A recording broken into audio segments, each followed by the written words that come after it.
Cylinder ధర gas cylinder ధర తగ్గించడం అయితే జరిగింది. అయితే ఇక్కడ మనం చూసుకున్నట్లయితే వాణిజ్య సిలిండర్ ధరను తగ్గిస్తూ కేంద్ర చమురు సంస్థలు నిర్ణయం తీసుకున్నాయి. 19 కేజీల ఎల్పిజి సిలిండర్ ధరను రూ. 7 తగ్గిస్తున్నట్లు ప్రకటించాయి.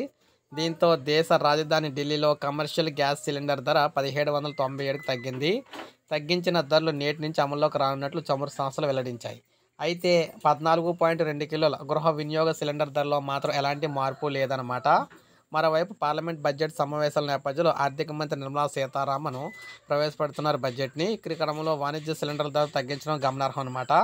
అయితే ప్రజలు కోరుకునేది ఏంటంటే వాణిజ్య సిలిండర్ కాదు, గృహ వినియోగదారుల సిలిండర్ 14.2 కిలోల గృహ వినియోగదారుల సిలిండర్ ధరలు అయితే తగ్గించాలని చెప్పేసి వీరు కోరుతున్నారు. బడ్జెట్లో అయినా సరే ఈ వాణిజ్య సిలిండర్ కాకుండా గృహ వినియోగదారులు అంటే గృహానికి సంబంధించి ఇంట్లో ఉపయోగించే ఏదైతే సిలిండర్ ఉంటుందో 14.2 కేజీల సిలిండర్ని దాన్ని అయితే తగ్గించాలని చెప్పేసి కోరుతూ ఉన్నారన్నమాట. సో ఇది మనకు లేటెస్ట్ అప్డేట్. అయితే వాణిజ్య సిలిండర్ అయితే తగ్గించడం జరిగింది.